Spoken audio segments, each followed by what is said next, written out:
আসসালামু আলাইকুম প্রিয় শিক্ষার্থীরা, কেমন আছো? আলিম 27 ব্যাচকে সামনে নিয়ে আমরা আমাদের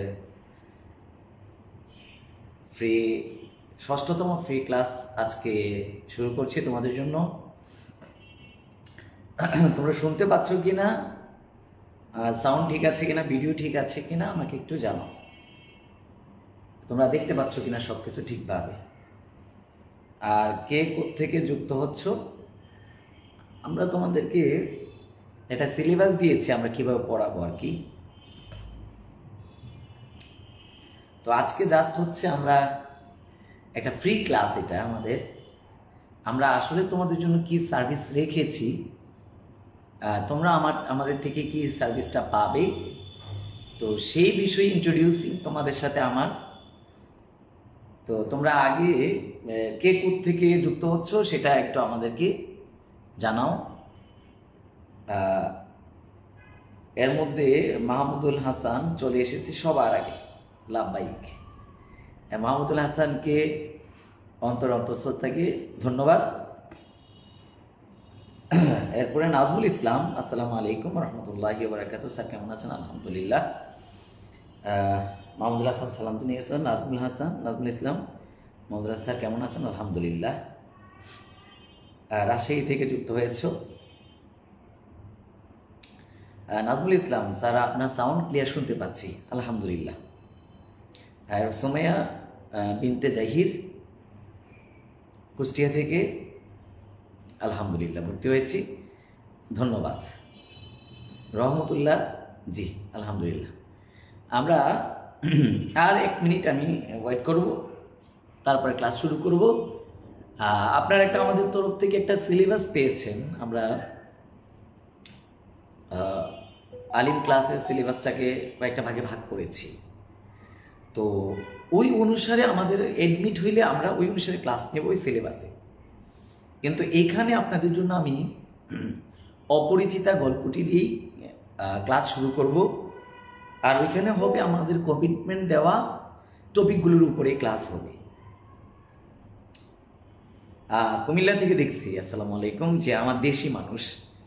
চট্টগ্রাম থেকে দেখছি সাইমন হোসেন, ফুল বিলাসী, আপনি পরিপূর্ণ বিলাসী মৃত্যুঞ্জয়ের কেউ একজন হয়তো।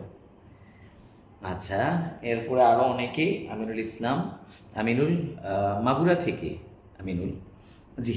আমি আর কথা না বাড়িয়ে, আমাদের আসলে অনলাইন প্ল্যাটফর্মগুলোতে অনেক জায়গাতে আসলে চাপাবাজিটাই বেশি হয়। তো আমরা আর তাদরিস বরাবর হচ্ছে তোমার সার্ভিসের উপরে বিশ্বাসী।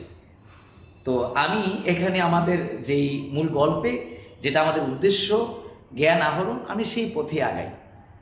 তো আশা করি আপনারা আমাকে 1 ঘন্টা আমার সাথে বাংলা সাহিত্যের রবীন্দ্রনাথের যেই অপরিচিত গল্প তার একটু রস আহরণ করব আমরা একটু, আপনারা আমাকে সহযোগিতা করবেন।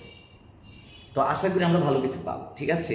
আরও যুক্ত হয়েছে অনেকে, জি ইনশাল্লাহ। কিশোরগঞ্জ থেকে যুক্ত হয়েছ, খুলনা থেকে যুক্ত হয়েছ, ইলমা সুমাইয়া, ঠিক আছে ইনশাল্লাহ।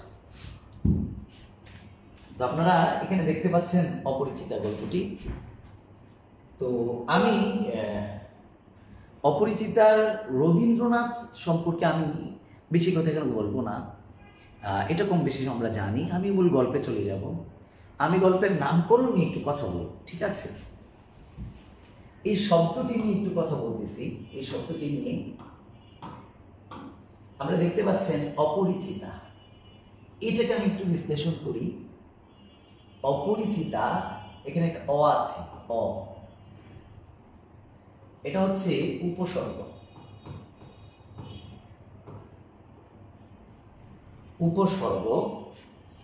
আর মূল শব্দটা কি? পরিচিত। মূল শব্দ পরিচিত, তার আগে একটা অ যুক্ত হয়েছে, তারপরে এখানে একটা আ যুক্ত হয়েছে। এই আটা হচ্ছে মুয়ান্নাসে হাকিকি। এই আটা মুয়ান্নাসে হাকিকি, অপরিচিতা, স্ত্রীবাচক।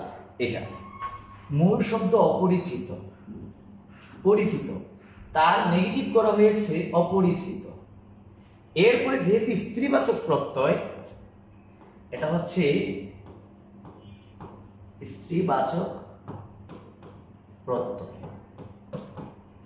আমি আসলে একটু বিশ্লেষণ করে পড়াতে একটু পছন্দ করি আর কি। এই যে অপরিচিতা শব্দটির ব্যাখ্যা দিলাম, এটুকু বুঝেছেন কিনা? পরিচিত এটা মূল ওয়ার্ড, পরিচিত এটাও আবার কিন্তু উপসর্গ দ্বারা গঠিত। তবে আমরা এই অপরিচিতার জন্য বেসিক ওয়ার্ড হিসেবে পরিচিত শব্দটাকেই ধরব, আর প্রিফিক্স বা উপসর্গ হিসেবে ধরব অকে।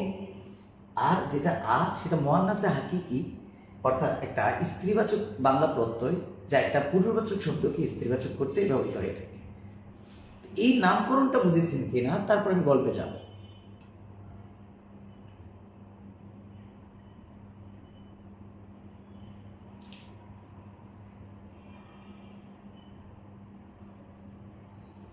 জি, এটা হবে একটু সাউন্ড একটু আমার ইকো হচ্ছে মনে হয়। আসসালামু আলাইকুম, টঙ্গী থেকে। আচ্ছা, আপনার কথা শুনে খুশি হলাম। আপনি এটা বুঝতে পেরেছেন কিনা, আপনারা এই নামকরণের বিষয়টা বুঝতে পেরেছেন কিনা সেটা আমাকে একটু বলেন। আমি যে অপরিচিতার যে নামকরণটা বুঝিয়েছি সেটা। আচ্ছা, তারপরে আমরা দেখতে পাচ্ছি এখানে যে এই গল্পের মধ্যে যে ক্যারেক্টারটা, আমি সেটার মধ্যে একটু যাচ্ছি, আপনারা এখান থেকে পাবেন। আর আপনাদেরকে বলে রাখি আমরা কি সেবা দেব, যেমন এইখানটায় আমরা এইরকম করে আলাদা ফাইল পাবেন। এই যে এরকম করে অপরিচিত গল্পটির মধ্যে কে কে আছে, এই যে এই ধরনের ম্যাটেরিয়ালস আপনাদেরকে দেওয়া হবে। গল্পগুলোর মধ্যে কোন কোন চরিত্র আছে তা এক জায়গায় কনডেন্স করে দেওয়া হয়েছে। যে সকল দেবদেবীর নাম আছে গল্পটার প্রাসঙ্গিকতায় সেগুলো দেওয়া আছে। গল্পের মধ্যে কোন কোন স্থান আছে প্রাসঙ্গিকতায় সেগুলো আসছে। গল্পটির ধরন কোন রীতিতে লেখা, আর গল্পটার মূল বক্তব্য কি, এট এ গ্লান্স, এক পলকে পুরো গল্পটা এখানে আছে। এরপরে গল্পটার প্রতিটা লাইন এভাবে আন্ডারলাইন করা আছে এবং ডিজিটাল ভাবে করা আছে। গুরুত্বপূর্ণ লাইনগুলো দাগ দিয়ে এইভাবে পড়ানো হবে, এইভাবে। কিন্তু এই ফাইলটা আপনাকে দেওয়া হবে, কিন্তু আমরা পড়াবো মূল টেক্সট ধরে, যাতে সবাই বইয়ের পৃষ্ঠার সাথে মিলিয়ে পড়তে পারে। কথা বুঝছেন কিনা এই বিষয়টা? আচ্ছা, এর মধ্যে লিখেছেন কে কে একটু দেখি। জি জনাব আমিনুল, বুঝতে পেরেছি। জি, আরেকবার বুঝালে ভালো হয়। জি স্যার, টেকনাফ থেকে যুক্ত হয়েছি। অর্থাৎ আমরা এইভাবে আপনাদেরকে ফাইলগুলো দিয়ে দিব, আর মূলত এই টেক্সট থেকে ধরে ধরে পড়া। আচ্ছা, আপনারা অনেকে অপরিচিত গল্প পড়েছেন হয়তো, কিন্তু পড়ার ধরনটা আপনারা অনেকে জানেন না। আমি সেটা একটু বলবো, একটু দেখেন। আচ্ছা, এবার দেখেন গল্পের মধ্যে আমরা চরিত্র পাচ্ছি কি কি। দেখেন এখানে একটা ছেলের বিয়ে ঠিক হয়েছিল 23 বছর জীবনে। তার বিয়ে ঠিক হয় 23 বছর বয়সে। কথা বুঝেন, বিয়ে ঠিক হয়েছিল 23 বছর বয়সে। বিয়েটা ভেঙে গেছে, এর মধ্যে তার 4 বছর কেটে গেছে। এই 4 বছর পরে যখন তার বয়স 27 বছর, তখন সে বলছে, না, আমার জীবনের ঘটে যাওয়া অঘটনটা আমি মানুষের কাছে শেয়ার করব। এই যে ছেলেটার সম্পর্কে কথা বলা হবে সেটা হচ্ছে অনুপম। অনুপম তার নিজের হিস্ট্রি বলতেছেন। কথা খেয়াল করেন, বিয়ে ভেঙে গেছে 23 বছর বয়সে, আজ তার 27 বছর, মাঝখানে 4 বছর তার প্রেম আসছিল জীবনে, ছেঁকা খেয়ে এখন সে বেকা হয়ে গেছে। তার কষ্টের স্মৃতি আমাদের সাথে শেয়ার করবে। তো এই জায়গাটার মধ্যে কিরকম দেখেন, সে বলছে এটা কিন্তু আজ আমার। আমি বলে রাখি, যে গল্পের মধ্যে আমি আছি বা আমার আছে, গল্প কথক এভাবে বলে, সেটা কিন্তু ফার্স্ট পার্সন বা ওয়াহিদে মোতাকাল্লেমের জবানে বর্ণিত। ওয়াহিদে মোতাকাল্লেম বা ফার্স্ট পার্সন বা উত্তম পুরুষের জবানে বর্ণিত। তাহলে লেখক বলছেন যে আজ আমার বয়স 27 মাত্র। তাহলে যেই গল্পের মধ্যে আমি বা আমার কথা আছে সেটাকে আপনাদেরকে ধরে নিতে হবে এটা হচ্ছে ওয়াহিদে মোতাকাল্লেম বা ফার্স্ট পার্সনের বা উত্তম পুরুষের জবানে বর্ণিত একটি গল্প। তাহলে এখানে আছে আজ আমার বয়স 27 মাত্র। গল্পের কথক বলছেন আমার বয়সটা 27 মাত্র, কিন্তু এই বয়সে যে অঘটন ঘটে গেছে সেটা আপনাদের সাথে আমি শেয়ার করব। এই প্রথম যে প্যারাটা, আমরা যদি গল্প পড়তে যে বিরক্ত না হই, লেখক আমাদেরকে বারবার খালি ইনভিটেশন দিবেন, বলবেন যে আপনারা ভালো করে লক্ষ্য করুন যে আজ আমার বয়স 27 মাত্র, এখানে বলে দিচ্ছে 27 মাত্র। বিয়ে ঠিক হয়েছিল 23 বছর বয়সে, আর এখন হয়েছে 27 বছর, মাঝখানে কেটে গেছে 4টি বছর। এবার বলছে এই জীবনটা বলেন তো, এই জীবনটা এটার মার্জা কার দিকে? এই জীবনটা এটার মার্জা কার দিকে বলেন? এই জীবনটা তারা কি বুঝিয়েছে দেখি, এর মধ্যে কি কি কমেন্ট করেছেন। হ্যাঁ জি স্যার, ফুল বিলাসী জি স্যার, হজরত আলী জি স্যার, বাহ স্যার, আরবি ইংরেজি ও পারে উদাহরণ দিতে। জি ইনশাল্লাহ, আমি আপনাদের মতো মাদ্রাসার স্টুডেন্টই ছিলাম ইনশাল্লাহ। জি জি, এটা সব জানিয়ে দেওয়া হবে। আমাদের ফার্স্ট পেপারে বেশ কয়েকটা গদ্য আছে, আমরা ভাগ করেছি। যেমন আছে হচ্ছে বাংলা নকুল লেখকদের প্রতি, কারবালার প্রান্তর, তারপরে হচ্ছে যৌবনের গান, জীবন বৃক্ষ, এগুলো হচ্ছে আমাদের গদ্য, আমাদের সিলেবাস বন্টিত, যেটা আপনাদেরকে ওয়েবসাইটে দেওয়া আছে। ঠিক আছে জি, আপনারা আমাকে বলতে পারেন এই জীবনটা এটার মার্জা কার দিকে? আমি চাচ্ছিলাম এই জীবনটা এটার মার্জা কার দিকে। বলা হচ্ছে এই জীবনটা না দৈর্ঘ্যের হিসেবে বড়, দৈর্ঘ্যের হিসেবে নাকি গুণের হিসাবে বড়? দৈর্ঘ্য এবং গুণের কথা বলা হচ্ছে। আমি চাচ্ছিলাম এই জীবনটা বলতে মার্জাটা কার দিকে নেওয়া হয়েছে সেটা একটু বলেন। আরবি ব্যাকরণ বুঝেন এরকম কেউ কি নেই? জি, এটার মার্জাটা আমি জানতে চাচ্ছিলাম, এই জীবনটা এটার মার্জা কার দিকে?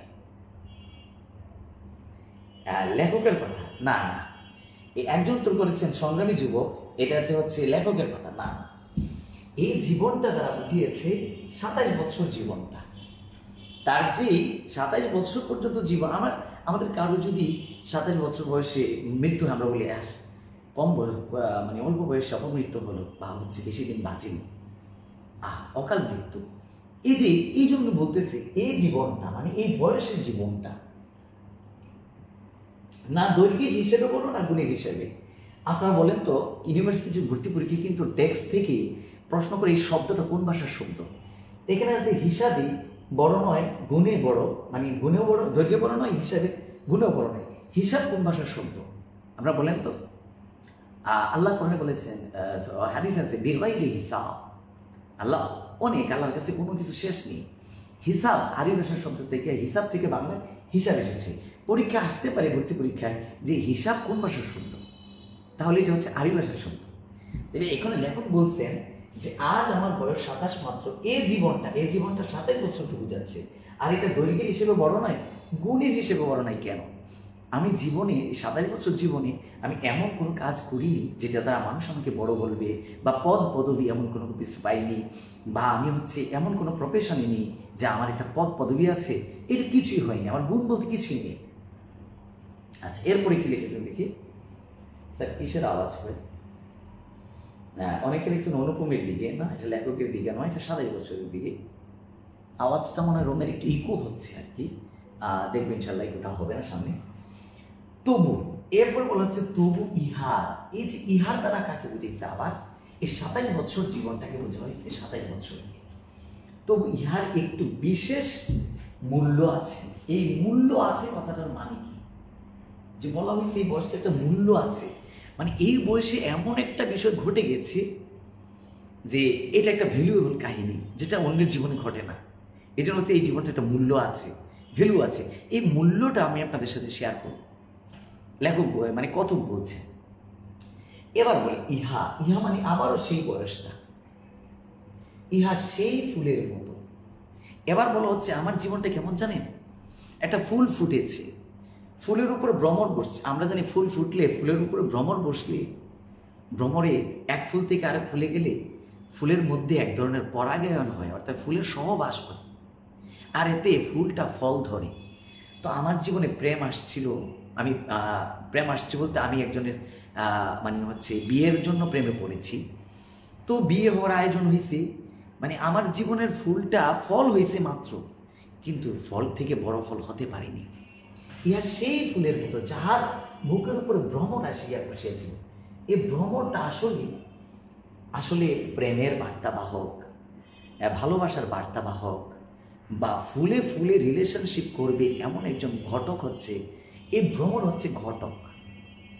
তো আমার জীবনে ভ্রমণ এসে বসেছিল, আমার বিয়ের ঘটক আমার জীবনে এসেছিল আসে বসে, এবং সেই পদক্ষেপে আমি যে বিয়ের জন্য যে স্টেপ নিয়েছি, পদক্ষেপ নিয়েছি, এটার ইতিহাস এই তাহার জীবনের মাঝখানে, ওই যে ফুল থেকে ফল হওয়ার জীবনের মাঝখানে আমরা যখন হচ্ছে এই যে কিছুদিন শীতকালের পরে যে আমাদের আম গাছে মুকুল আসবে, আমটা ছোট ছোট টরির মতো হয়।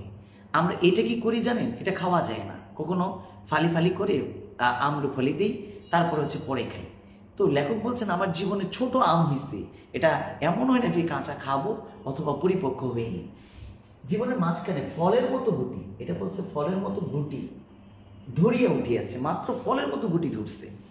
লেখক গল্পের শুরুতে আমাদেরকে একটা আগ্রহ তৈরি করে দিয়েছে যে একটা ভ্যালু আছে, আর আমার জীবনটা এমন যে ফলের মতো গুটি ধরছে, না পরিপক্ক হয়েছে, এর আগেই ঝরে পড়েছে। এরপরে লেখক কি বলছেন একটু দেখেন। এবার বলি আমার যে এখানে বলছেন ইতিহাসটা তার জীবনে, এবার বলি সেই ইতিহাসটুকু আকারে ছোট, তাহাকে ছোট করিয়ে লিখিব। ছোট গল্প রবীন্দ্রনাথ 95টা ছোট গল্প লিখেছে, 95 গল্পগুচ্ছের মধ্যে 95টা ছোট গল্প আছে তার। সে বলি তো গল্প লিখতে লিখতে সে জানে পাঠক কি আমি যদি শুরুতেই যদি একটা জিনিস দিয়ে যদি হাইপ দিয়ে রাখি তাহলে পাঠক আমার সাথে থাকবে। এই জন্য যে ছোট করিয়া লিখিব, আপনার পড়তে যে বিরক্ত হবেন না। ছোটকে যারা, এবার আবার বলে দিচ্ছে দেখেন, ছোটকে যারা সামান্য বলিয়া তুচ্ছ করে, সামান্য বলিয়া বলি, আমরা অনেক সময় আছে না দেশি বড়ই, ছোট কিন্তু অত্যন্ত সমঝদার বা হচ্ছে টেস্টি, এবং ভিটামিন সি আছে, আবার হচ্ছে আপেল কুল বড় কিন্তু টেস্টি না। এবার রবীন্দ্রনাথ বলেন আপনার ছোটকে যারা তুচ্ছ সামান্য বলে ভুল করবেন না, তার ইহার রস বুঝিবেন, তাহার ইহার রস বুঝিবেন, রস মানে এখানে মজা বুঝবেন।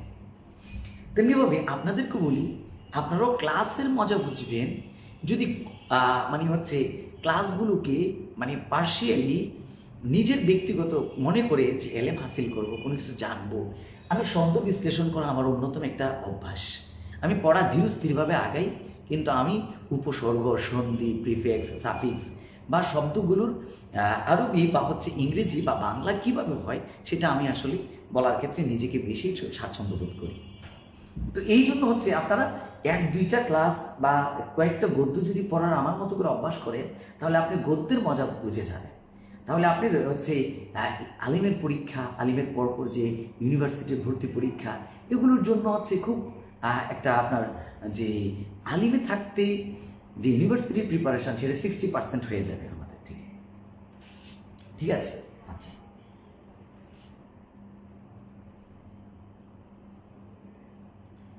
সাউন্ড কি একটু বেশি না কম? সাউন্ড এখন শোনা যায় কিনা সাউন্ড? আচ্ছা,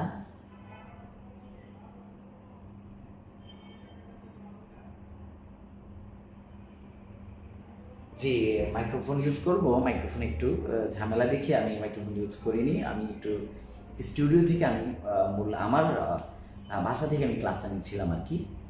মানদণ্ডটি আগের মতো আছে, দাখিলে যেরকম ছিল না, মানদণ্ড আমরা বলবো আলিমে একটু পার্থক্য আছে। এরপর আমি গল্পতে যাই। এই 2টা পয়েন্টের মধ্যে লেখক আমাদেরকে একটু হাইপ তুলেছেন। এবার আসেন এখান থেকে অনুপম তার বায়োডাটা শুরু করবেন। এখান থেকে তার আমরা সিভি বলবো, সিভি কারিকুলাম ভিটা যাকে বলে, এটা তার সিভি হবে। এইটা তার আমরা এখানে দেখবো হচ্ছে তার বাল্যকালীন পাঠশালা, এখানে দেখবো তার বাবার পরিচয়, এখানে দেখবো হচ্ছে বাবা, এখানে মায়ের পরিচয়, এখানে বাবা, এখানে মা, এখানে হচ্ছে নিজ। এই 3টা পয়েন্টের মধ্যে নিজ, বাবা, মা, এই 3টা পয়েন্টের মধ্যে অনুপম আগে নিজের পরিচয়টা দিয়ে দিবেন গল্পের মধ্যে। অনুপম 27 বছর বয়সে গল্প লিখছেন, কিন্তু বলছেন কি?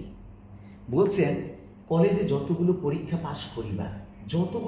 পাশ করিবার মানে এসএসসি এইচএসসি অনার্স মাস্টার্স সবগুলো পরীক্ষা পাশ করিবার সব আমি চুকাই যাচ্ছি, একেবারে দাফন করে দিছি, মিটাই দিছি। ছেলেবেলায় মানে হচ্ছে আমাদের শৈশবের কথা বলা হচ্ছে। ছেলেবেলায় আমার সুন্দর চেহারা লইয়া পণ্ডিত মশাই আমাকে, আমার শিক্ষক আমাকে, আগের দিনে মানুষ পণ্ডিত মশাই বলতো, শিক্ষককে পণ্ডিত মশাই। আবার শিক্ষকদের মধ্যে যারা একটু ফানি মজা করতো বা হচ্ছে জ্ঞানী গুণীর কথা বলতো তাদেরকে আবার পণ্ডিত বলা হতো। পণ্ডিত শিক্ষকদেরকে আগে কমলে বলা হতো। পণ্ডিত মশাই আমাকে শিমুল ফুল, দেখতে সুন্দর গ্রান নেই। শিমুল ফুলের বৈশিষ্ট্য হচ্ছে দেখতে সুন্দর গ্রান নেই, ও মাকাল ফল দেখতে সুন্দর কিন্তু অখাদ্য।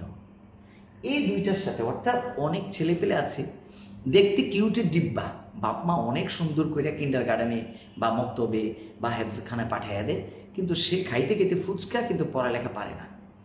তো এই জন্য তাকে পড়ালেখা কম বেশি জিজ্ঞাসা করলে, যেহেতু সে সহজ সরল মানুষ ছিল, এই জন্য সে বলে আমাকে শিমুল ফুল এবং মাকাল ফল, মানে আমি আসলে দেখতেই চাই, ভিতরটা আমার অখাদ্য, মানে আমাকে দিয়ে কোনো কাজ হবে এমনটা কিন্তু না।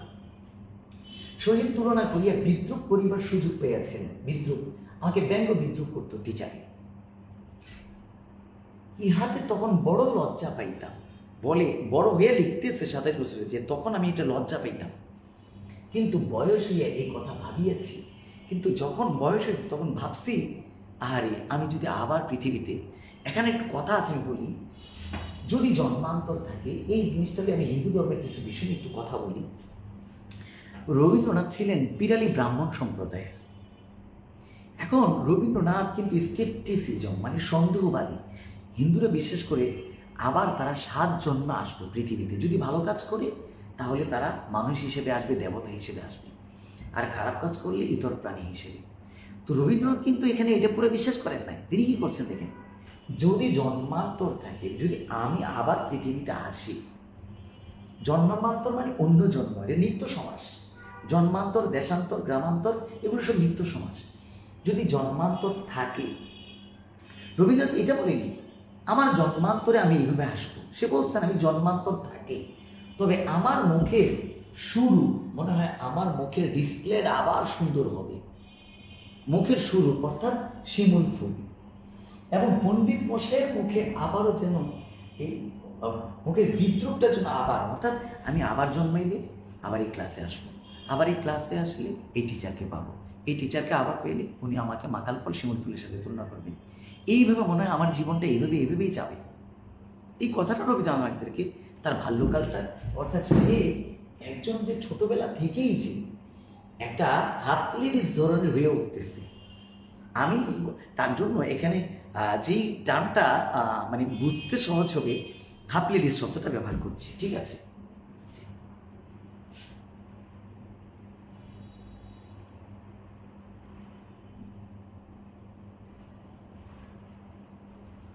আচ্ছা, তারপরে আসি আমরা,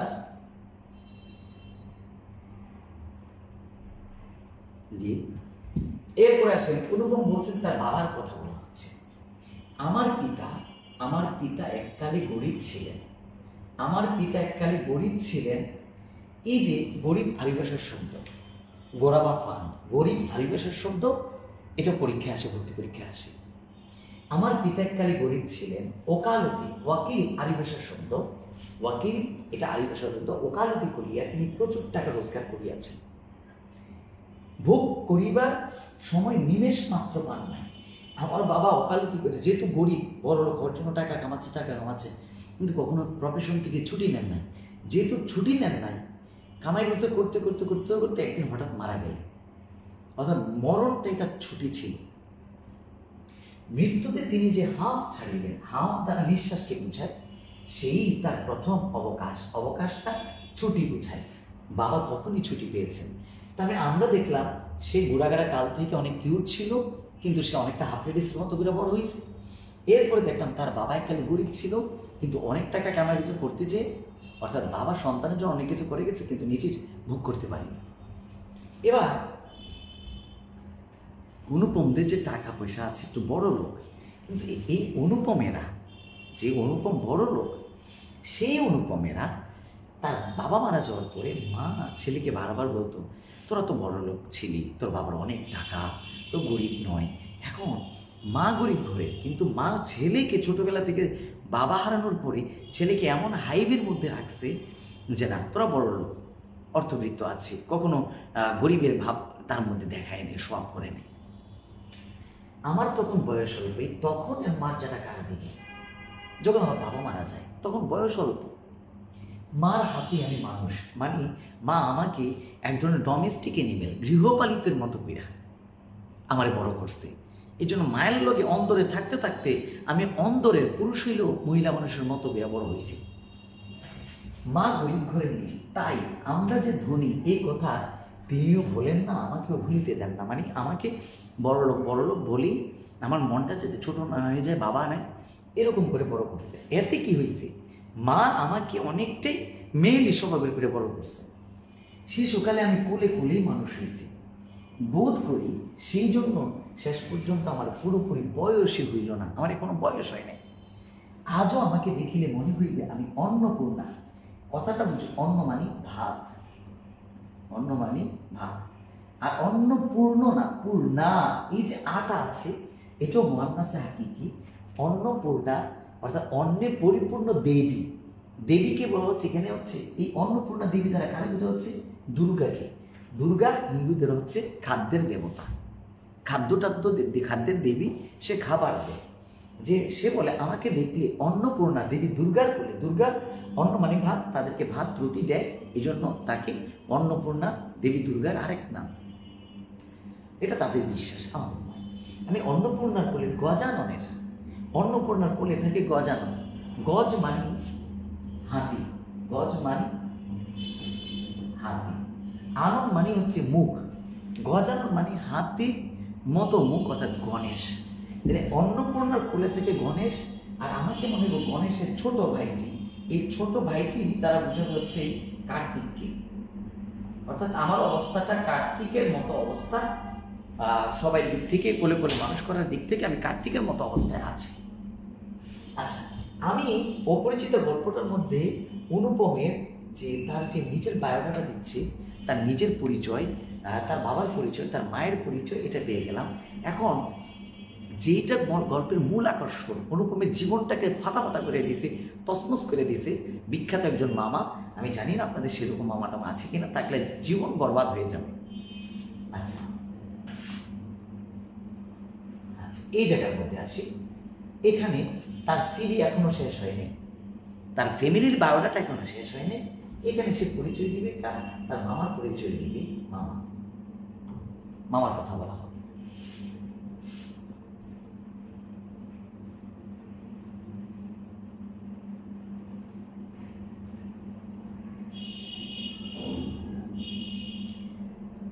জি, অনেকে যুক্ত হয়েছেন, এমবি চলে গেছে। জি স্যার, মন বন্টন কি কি একটু বলেন, আর মন বন কীরকম হবে? জি, এখানে আপনাদের 7টা সৃজনশীল দিতে হবে, 7টা সৃজনশীল দিতে হবে, 30টা এমসিকিউ দিতে হবে। প্রথম পত্রে মানবন এটা, দ্বিতীয় পত্রে আরেকটি ক্লাস হবে আপনাদের, দ্বিতীয় পত্রে আপনারা একটা ক্লাস পাবেন, আবার ফ্রি ক্লাস। আর এখানে মানবন্টনটা হচ্ছে পিডিএফ আকারে, কী মানবন্টন কীভাবে আছে সেটা আমাদের গ্রুপে দেওয়া আছে। সেটা হচ্ছে আপনাদের এই যেই ভর্তির যে প্যাকেজটা 4 মাসের, তো সেখানে আমরা হচ্ছে 4-5টা গল্প, আমাদের তো 12টা গদ্য, আমরা 4-5টা গদ্য আর 4-5টা পদ্য আমরা এখানে টার্গেট নিয়েছি, সেগুলো ধরে ধরে পড়াবো আমরা, ঠিক আছে? জি, তারপরে আসি মামা। এবার অনুপম বলি আমার আসল কোন ভাষার শব্দ বলেন তো? আসল কোন ভাষার শব্দ? এটা আরবি ভাষার শব্দ আসল।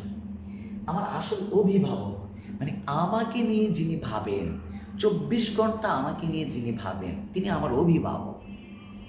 তো আমার আসল অভিভাবক, বাবা মারা গেছেন, মা ঘরে ঘরে আমাকে কোলে কোলে মানুষ করেছেন, কিন্তু আসল অভিভাবক যার রুচিতে, ধরো অনুপম গেছে একটা লুঙ্গি কিনবে, বা অনুপম গেছে একটা টি শার্ট কিনবে, এখন অনুপমের পছন্দ হয়েছে সাদা কালারের বা কালো কালারের বা মেনলি ব্লু কালারের, মামা বলছেন না এটা বাথরুমের কালারের তুই কিনবি, এটা হলুদ কালার কিনবি, আমি যেটা বুঝি তুই এটা করবি। এই জন্য বলি আমার আসল অভিভাবক আমার মামা, তিনি আমার চেয়ে বড় জন বছর 6 বড়। তাহলে মামা বয়স কয় বছরের বড়? 6 বছর। আচ্ছা বলেন তো, গল্প যখন লিখছে অনুপমের বয়স কত? অনুপমের বয়স হচ্ছে গল্প লেখাকালীন 27 বছর। অনুপমের বয়স কত? 27। তাহলে মামা 6 বছরের বড়, তাহলে মামার বয়স কত বলেন? মামার বয়স বর্তমানে 33 জন, মামা আমার চেয়ে 6 বছরের বড়, কিন্তু ফুলগুর বাড়ির মতো। আচ্ছা, ও রবীন্দ্রনাথ উদাহরণ দিছে ভারতের একটা নদী, ফল্গু নদী। আচ্ছা, সি বিচে গেছেন আপনারা কক্সবাজার? সি বিচে যখন পানিটা নেমে যায়, পাড়া দিলে বালিটা ভিজে ভিজে মনে হয়, কিন্তু আবার মাটিটা বালি খুললে কিন্তু পানি পাবেন, অর্থাৎ বালির মধ্যে পানি আছে, সি বিচের বালির মধ্যে পানি আছে। তো রবীন্দ্রনাথ উদাহরণ দিচ্ছেন মামা হচ্ছেন আমাদের ফ্যামিলিতে ফল্গু নদীর বালির মতো সব শুষে নিচ্ছেন। কিন্তু আমি মনে করি জানেন, আমরা যখন অজু গোসল করে আসি, ভাত মুখ ধুই, আমরা টিস্যু পেপার দিয়ে পানি নিই। আমি হলে বলতাম মামা হয়েছেন আমাদের বংশের টিস্যু পেপার, সব কিছু শুইসা নিয়ে আনে। মামা হচ্ছেন চায়ের কাপের মধ্যে টুস বিস্কুট। টুস বিস্কুট যেমন ভিজাইলে একবারে চাটাকে শুষে নে, মামা আমাদের ফ্যামিলিতে চায়ের মধ্যে টুস বিস্কুট, অথবা মামা আমাদের ফ্যামিলির মধ্যে টিস্যু পেপার, সব কিছু শুইসা নিয়ে আনে। তো এই জন্য বলে, কিন্তু ফল্গুর বালির মতো, ফল্গুর একটা নদী যেটা পানিটা বালির মধ্যে থাকে, বা বালির পরিমাণ বেশি, পানির পরিমাণ কম। ফল্গুর বালির মতো তিনি আমাদের সমস্ত সংসারটাকে নিজের অন্তরের মধ্যে শুষিয়ে নিয়েছেন। দেখেন, নিজের অন্তরের মধ্যে শুষিয়ে নিয়েছেন। এই শুষিয়ে মানে শোষণ করা, অবজার্ভ করা, শুষে নেওয়া। এবার অনুপম বলে, আমি যে আমার গল্প বলতে যাচ্ছি, আমার জীবনের মূল্যবান জীবনটাকে তছনছ করে দিয়েছে যে মামা, তাকে না খুঁড়িয়া মানে না ঘাটিয়া, এখানকার আমার এই গল্পটার এখানকার এক গণ্ডুষ বলতে কি বুঝায় জানেন? এক অঞ্জলি, এক কোষ, এক গণ্ডুষ রস পাইবার জো নাই। রস বলতে মজা, জো মানে সুযোগ। একটুও আপনারা মজা পাবেন না যদি মামাকে আমি না ঘাটি। এই কারণে কোনো কিছুর জন্যই আমাকে কোনো ভাবনা ভাবিতে হয় না, যেহেতু মামা আমার ভাবি। মামা আমার কি? অনুপম বলছে আমার ভাবি মামা। ভাবি বলতে বুঝছেন, মামা আমাকে নিয়ে ভাবে, এই জন্য আমি নাম দিয়েছি মামা আমার ভাবি। যেহেতু আমার সকল কিছু ভাবনাই হচ্ছেন মামা ভাবে, এই জন্য মামা ভাবি, এই জন্য আমাকে নিয়ে উনি সবকিছুই ভাবেন। আচ্ছা, আমরা দেখলাম অনুপমের নিজের পরিচয় দিয়েছে, সেটা মাকাল ফল। অনুপমের বাবা গরিব ছিল, অনুপমের মা গরিব ঘরে ছিল, এখন ধনীর বউ হয়েছে। আর একটা মামা যিনি ফল্গুর বালির মতো নিজের সবকিছু শুষিয়ে নিয়ে আনে। এরপর একটাতে আসি। এবার সে বলে, দেখেন, যেই মেয়ের বাবা আমার কাছে মেয়ে দিবে, আমাকে দেখে সৎ পাত্র মনে করবে, আমি সব সময় বুতাম টুতাম লাগিয়ে রাখি, এমনভাবে ফুলো বাবুর মতো চলি, আমি বিড়ি বুড়ি কিচ্ছু খাই নাই, টং দোকানে জীবনে যাই নাই, সে এখন নিজের ঢোলটা নিজে পিটাবে। বিয়ে করার জন্য তাকে কোনো পাত্রের বাবা দেখলে কিভাবে অ্যাকসেপ্ট করবে, সে নিজের ঢোলটা এখন নিজে পিটাবে। সেটা আমরা একটু দেখব। জি,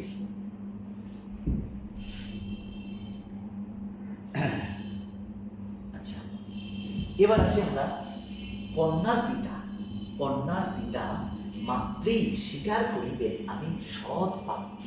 তাহলে এটা নিজের ঢোল নিজে পিটাচ্ছে। আচ্ছা, নিজের ঢোল কেন নিজে পিটাইতে হয়?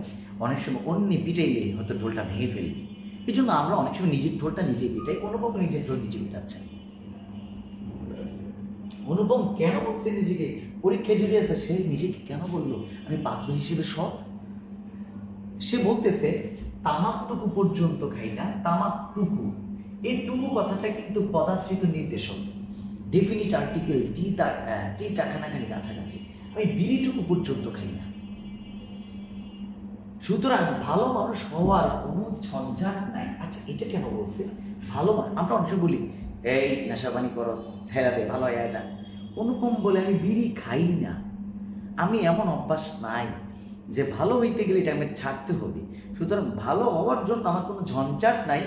যেহেতু আমার ভালো হওয়ার জন্য ঝঞ্ঝাট নাই, ঝামেলা নাই, ভালো হইতে যে কোনো কিছু ছাড়তে হচ্ছে না, তো সুতরাং আমি না নিতান্ত ভালো মানুষ, মানে আগেও ভালো, পরেও ভালো, এখনো ভালো, পরে ভালো থাকবো। আমি নিতান্তই নিরেট চাচ্চা, আমি হচ্ছে ভালো মানুষ। এবার আসুন, ভালো মানুষ যে আরো কি বলে দেখেন, আমি মায়ের কথায় উঠি, মায়ের কথা বসি। যে মাইয়া বউ হইয়া আইব, হে আমারে কইব, বাবা বাবু কি মশারিটা টাঙিয়ে দাও তো, বাবু এটা করো তো। তাইলে একটা মেয়ে বুঝবো আমারে যে জামাই হিসেবে পাইব, কানে ধরে উঠাইতে পারবো, কানে ধরে বসাইতে পারবো। আমি হের কথা ছাড়া এদিকেও যাবো না, ওই দিকেও যাবো না। হ্যাঁ যদি আমার পায়জামা গায়ে দাও, পাঞ্জাবি পিন দাও, আমি এইরকমই করুন। আচ্ছা, মাতার আদেশ মানিয়া চলিবার ক্ষমতা আমার আছে। মানে মা যে মায়ের আমাকে মহিলার মতো করে, অর্থাৎ আচার আচরণে বড় করছে, মায়ের আদেশ চলিয়ার মতো করে বড় হয়েছে, বস্তুত না মানিবার ক্ষমতা আমার নাই, ক্ষমতা আমার নাই। মানে মায়ের কিছু তো না না না। অনুপম বন্ধুদের সাথে বলছে ট্যুরে যাবো তোদের সাথে, আর মায়ে কইছে তুই যা আমার জিগান সারা পেয়ে আইলি, তুই যেতে পারবি না, ট্যুরে কেন, ট্যুরে স্কুলে রাখুন না।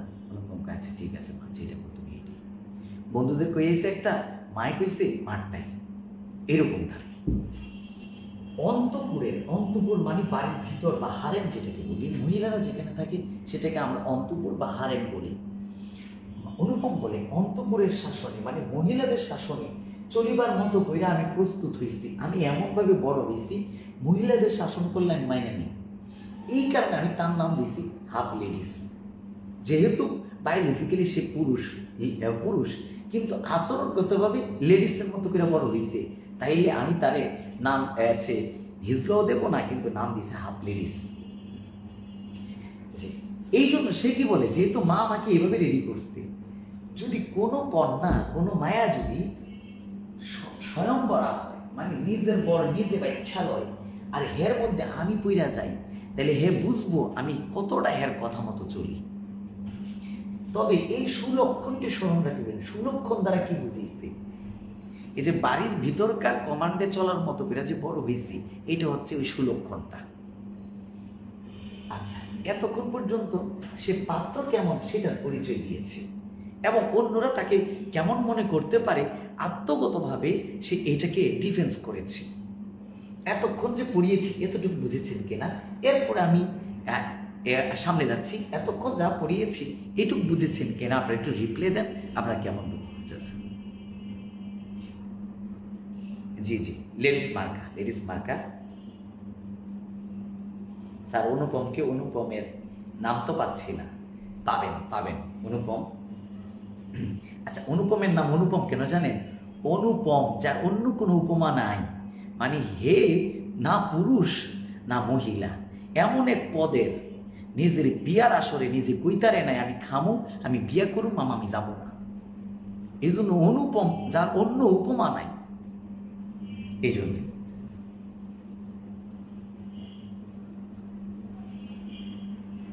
কবে থেকে মূল ক্লাস শুরু হবে? 1 তারিখ থেকে মূল ক্লাস শুরু হবে। 1 তারিখ থেকে শুরু হবে আমাদের মূল ক্লাস। এত ব্যস্ত হইয়েন না জীবনে। জি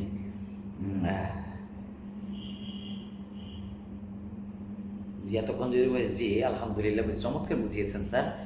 হাফেজ এমডি হজরত আলী, জি আলহামদুলিল্লাহ। তারেক মোহাম্মদ রনি কি উদাহরণ দিলেন স্যার, পাঞ্জাবি পিনবে আর পায়জামা গায়ে দিবি। জি জি, এটা নাকি সুলক্ষণ, এটা একটা লেডিস মার্কা, সুলক্ষণ না, এটা হচ্ছে এটা ভালো বলছেন। কে করেছেন কমেন্টটা? যে মাহমুদুল হাসান, এটা বলে সুলক্ষণ, এটা কুলক্ষণ। জি, এরপরে হচ্ছে আলহামদুলিল্লাহ বলেছেন আরও অনেকেই। সুমিয়া ইসলাম, জি স্যার বুঝেছি। আমরা ইসলাম, জি স্যার বুঝেছি আলহামদুলিল্লাহ। যতটুকু বুঝলাম, সে পুরুষ হলেও ঘরের ভিতরে মায়ের আদেশে মেয়েদের স্বভাব তার মধ্যে। জি, নজরুল ইসলাম আসলে বিষয়টাকে খুব সাম আপ করেছেন, আমি তাকে ধন্যবাদ না দিয়ে পারছি না। সে হচ্ছে ঘরের মধ্যে মায়ের এমন শাসনে বড় হয়েছে, সে আসলে মায়ের লোকে থাকতে থাকতে একটা মেয়েরই স্বভাব হয়ে গেছে গা। মানে পুরুষ হইলেও কি হইব, সে অনেকটাই হচ্ছে আমাদের ডগমাই। আমাদের হচ্ছে অনলাইন খুললে তো অনেক ছাপড়ি দেখি, অনেকটা অ্যাডব খান যেরকম হচ্ছেন বেড়া মানুষ, বেডি মানুষের মতো চলে, বেডি মানুষের মতো করে হাঁটে। আমার কাছে মনে হয়েছে এটা অ্যাডব খান। ঠিক আছে, যা আপনার বোঝানো অনেক সুন্দর স্যার। জি আলহামদুলিল্লাহ। সোমাইয়া বিনতে জাহির, জি বুঝেছি। রাইহান উদ্দিন, জি বুঝেছি। জি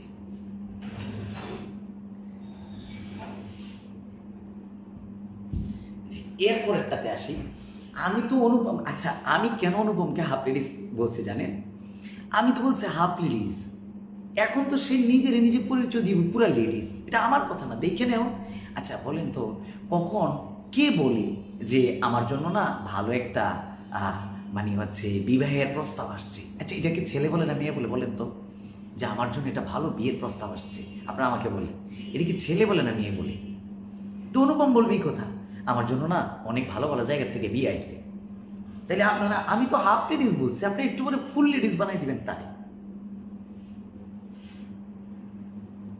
জি তারেক রহমান রনি, আপনার ক্লাস দশমে পড়েছে, আলহামদুলিল্লাহ ভালো লাগে, খুব চমৎকার আলোচনা। স্যার হাসতে হাসতে পেট ব্যথা হয়ে যাচ্ছে। জি আলহামদুলিল্লাহ। আচ্ছা, আদম তো আরেক পাগলা, আদম তো আরেক পাগলা, এটা তো বুঝলাম না স্যার। আপনার জন্য অন্তর থেকে দোয়া করি, একটা ক্লাসও ইনশাল্লাহ ছাড়বো না, আপনার বোঝানোর ধরন অনেক সুন্দর, আলহামদুলিল্লাহ। মেয়ে বলে এবার আসি, দেখেন হ্যাঁ, ওই যে তারেক রহমান রনি বলেছেন যে একটা মেয়ে বলে আমার জন্য না অনেক ঘর থেকে প্রস্তাব আসছে, কিন্তু দেখেন একটা ছেলে কিন্তু বলে না, ছেলে বলে আমি আমার মেয়ে দেখতে গিয়েছি। কিন্তু আমাকে এই অনুপম কি করবে জানেন, আমি তো হাফ লেডিস বলছি, আপনার এখন ফুল লেডিস দিয়ে বলবেন, দেখেন কি বলেছে।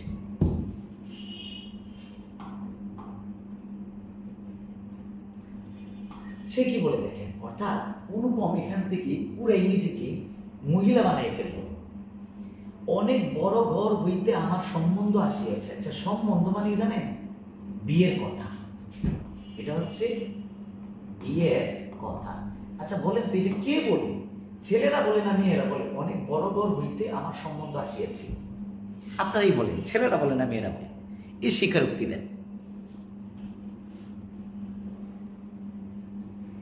অ্যাডম, অ্যাডম, ও আচ্ছা অ্যাডম হবে, হ্যাঁ জি জি জি। আচ্ছা জি জি, এটা মেয়েরা বলে, সে তো নিজেই প্রস্তাব দিচ্ছে যে এটা মেয়েরা বলে, ঠিক আছে। আচ্ছা এরপরে আসে, কিন্তু অনেক বড় ঘরেতে প্রস্তাব এলে কি হইব? মামাই কইছে আমগো এই এই ছেলে মার কামাই আমরা বিয়া দেবো না, আমাকে যৌতুক লাগবো, আমরা অ্যাডম খানের মতো চেয়ার, ঠিক আছে, একবারে হচ্ছে হিরো আলম মার্কা, একবারে খুব চাকানাকা, একটা মাকাল ফল, ঠিক আছে, সুদর্শন পুরুষ। আমরা দেখি ইদানিং বাংলাদেশের মধ্যে নিজেরা কয়েকজন মিলামিলা আয়োজন করে, একজনের অ্যাওয়ার্ড দেয়, কি অ্যাওয়ার্ড দেয়, কি সব ছাপড়িগিরি শুরু হয়েছে, লা হাওলা ওয়ালা কুওয়াতা ইল্লা বিল্লাহ, এক অত্যাচারে, যদি অনলাইনটা ঢুকতে পারতাম। আচ্ছা কিন্তু মামা, এই যে দেখেন অনুপমের জীবন দেখাইছে তিনটা মা, একটা হচ্ছে নিজ মা, আর একটা হচ্ছে ডাবল মা, মা প্লাস মা, অর্থাৎ মামা। অনুপমের জীবন দেখাইছে কে দেখেন, তিন মা, একটা হচ্ছে হ্যাঁ নিজের মা, হেরে লেডিস করে বড় করছে, আর একটা হচ্ছে দুই মা, ডাবল মা, অর্থাৎ মা মা, হের জীবন ডাকতে না তানা করে আলিছে, ঠিক আছে। আচ্ছা জি জি, অ্যাডফ খান হবে, ওই যে অ্যাডলফ, এলের উচ্চারণ হবে না তো, এই জন্য অ্যাডফ খান বলি, কি অ্যাডলফ না অ্যাডফ। আচ্ছা এরপরে যিনি পৃথিবীতে, এই মামা হয়েছে যিনি পৃথিবীতে আমার ভাগ্য দেবতা, যে আমার ভাগ্যে কি ঘটবো না ঘটবো, আমার ভাগ্য দেবতাদের প্রধান এজেন্ট। আচ্ছা এই এজেন্টটা একটু বুঝিয়ে দিই। আচ্ছা আপনার বাসার পাশে মহল্লার দোকানে একটা ফ্রেশের একটা মাল শেষ হয়ে গেল, এই কোম্পানির এজেন্টটা এসে লিস্ট করে নেয়, তারপরে ওই পরের দিন মালটা দিয়ে যায়। অনুপম কত হচ্ছে, আমার ভাগ্যে যে কোন জিনিস পরবো না পরবো, আমার ভাগ্যে কি, যে আমি আমার লুঙ্গিটা কোন কালারের পরব বা কি পরব, আমার মামার কাছে আই, মামা এজেন্ট হিসেবে যা আমারে দেয়, প্রতিনিধি হিসেবে যা দেয়, লিস্টের বাইরে আমার কপালে কিচ্ছু নেই। এই জন্য মামা আমার ভাগ্য দেবতা প্রধান এজেন্ট, প্রতিনিধি, দেবতার থেকে, ভাগ্য দেবতার পক্ষ থেকে যা আইব মামার কাছ থেকে, মামা ওখান থেকে যা আমারে দিব তাই আমি পাবো। আচ্ছা এই যে আর কি এত ভুল ধরতে হয় না। জি ক্লাস কখন শুরু হলো, হোয়াটসঅ্যাপে লিঙ্ক দেন। জি এরপরে আসে বিবাহ সম্বন্ধে অনুপম কি বলে দেখেন, বিবাহ সম্বন্ধে তার মাগো মা, অনুপম লেখার ক্ষেত্রে মাগো রেসপেক্ট, ডিউ টু রেসপেক্ট, মামায় তার জীবনটা ফাতা ফাতা করে লিখছে, কিন্তু হে মামারে কইছে তার সম্মান দিছে, তার জীবন, তার বিবাহ সম্বন্ধে তার একটা বিশেষ মত ছিল। এই বিশেষ মত বুঝো ভাই না, বিয়া করলে বউ তোর, সেরি মানুষ তোর, কিন্তু মাইয়ার বাপ আমার। তোমরা বলো অন্য কিছু মনে করো না, এখানে কিছু মাইয়ার বাপ আমার, মানে মাইয়ার বাপেরে আমি আখের মতো চিপা দেবো, রস দিব, টিউবওয়েলের মতো চিপ দেবো আর টাকা দিব, টিউবওয়েলের মতো চিপ দেবো, টাকা দিব। একটা বিশেষ মত ছিল। এই জন্য সে কি করছে, মামাই কিন্তু জাতে মাতাল তালে ঠিক। এটা কিরকম, ধনির কন্যা তার পছন্দ নয়। এই পছন্দ এটাও কিন্তু যে ফার্সি শব্দ আর কি, পছন্দ। ধনির কন্যা তার পছন্দ নয়, এটার মানে কি? তুমি কইতেছ, আমি বলতেছি যে টাকা তার খুব প্রয়োজন, আবার বলতে ধনির কন্যা তার পছন্দ না। আচ্ছা, মামার জাতে মাতাল তালে ঠিক। মামার কথা হয়েছে, আমরা যদি অনুপমের জন্য একটু বেশি পয়সাওয়ালা মানে হচ্ছে বিয়ে করাই, তাহলে হ্যাগোর কাছে যদি যৌতুক চাই, ওরা তো আমার উল্টা মামলা দিব। তাহলে আমার হচ্ছে একটু নিচু, আমার হচ্ছে একটু নিচে হইব, যখনই প্রয়োজন হইব মায়েরা টর্চার করুন, আর মায়ের সুখে রাখার লেগে বাপে ধার করে ওর টাকা দিব। এই জন্য মামার জাতে মাতাল তালে ঠিক, জিএমটিটি। আচ্ছা, এই জন্য বলি ধনির কন্যা তার পছন্দ হয়। আমাদের ঘরে যে মেয়ে আসিবি, সে মাথা হ্যাট করিয়া, এই হ্যাট মানে ওই যে টাকা পয়সায় কিছু, যে হ্যাঁ তো বড় লোক, আমরা গরিব ঘরের ছিলাম, বা এগোতে অর্থ সম্পদ কম, তাহলে এগোর সাথে তর্ক বিতর্ক করবো না, আমি ভালো হয়ে চলবে সংসারে, মুখের উপরে মুখে কথা বলবো না, এরকম ভাবে হচ্ছে হ্যাট হয়ে চলবে। এই তিনি চান, মানে মামার কথা হয়েছে আখের মতো চিপড়ামো, খাওয়ান দাওয়ান দেবো না, আখের মতো চিপড়ামো, খাওয়ান দাওয়ান দেবো না, অর্থাৎ গাভীর দুধ দহন করবো, গাভীরে খাওয়াবো না, এরকমটা। অথচ টাকার প্রতি আসক্তি তার অস্থিমজ্জায় জড়িত। মামারে কাইটা কুইটা যদি আছে না, এই গোস্তগুলো খুইলে আলান, হাড্ডিগুলো যদি কুকুরে দিয়ে খাওয়ান, তারপরে যদি হাড্ডি আবার নাকে লাগান, তাও টাকার স্মেল পেবেন। টাকার প্রতি যে ইন্টারেস্টটা, টাকার প্রতি যে গ্রান, এটা মামার হাড্ডির মধ্যেও আছে জড়িত, অস্থিমজ্জায়। তিনি মামা এমন বেহাই চান, বেহাই বলতে এমন মাইয়ার বাপ তিনি চান যে যার টাকা নাই, অথচ সে যে টাকা দিতে কসুর করবে না, বিলম্ব করবে না, কোনো নালিশ করবে না, কোনো অজুহাত দেখাবে না, কোনো কসুর করবে না। এবার আসলে মামার কাছে যা হোক, এবার অনুপম তার মামারটাকে সামারি করতেছে, শোষণ করা চলিবে, অথচ বাড়িতে আসলে গুড়গুড়ির পরিবর্তে বাধা মুখায় তামাক দিয়ে নালিশ খাটিবে না। এটা একটা উদাহরণ দিয়ে বুঝিয়ে দিই। মনে করেন আমি মামার অবস্থানে আছি, এখন আমি ছেলের পক্ষের, ছেলের মামা, মেয়ের বাবা আসছে, তো মেয়ের বাবা আসতে অনেক বাজার করে আনবে, এটা আমার প্রত্যাশা। অনেক কিছু আনলে তার এগুলো সহযোগিতা করে আগে নিয়ে আসবো না, অথবা কখনো বলবো না আসতে কষ্ট হয়নি, তো বেয়াই সাহেব অনেক কষ্ট হয়েছে, এরকম একটু কিছু বলবো না। আসলে পানিও দেবো না, খাওয়ান দাওয়ান দেবো না। এখন এভাবে বলবো যে বেয়াই সাহেব পান খাইবেন, হ্যাঁ কইতে পারে যে না, হ্যাঁ ঠিক আছে। আচ্ছা, মেহমান আসলে কি জিজ্ঞাসা করবে পান খাবেন? মামার কথা হচ্ছে জিজ্ঞাসা করো পান খাবে কিনা।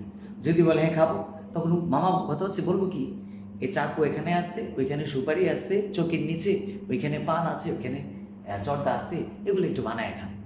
মেয়ের বাবা তখনও কইব আচ্ছা অসুবিধা না, আমি লইয়া খাবো, এটা তো আমার মায়ের বাড়ি, আমারও বাড়ি, অসুবিধা নেই, আমি লইয়া খাবো।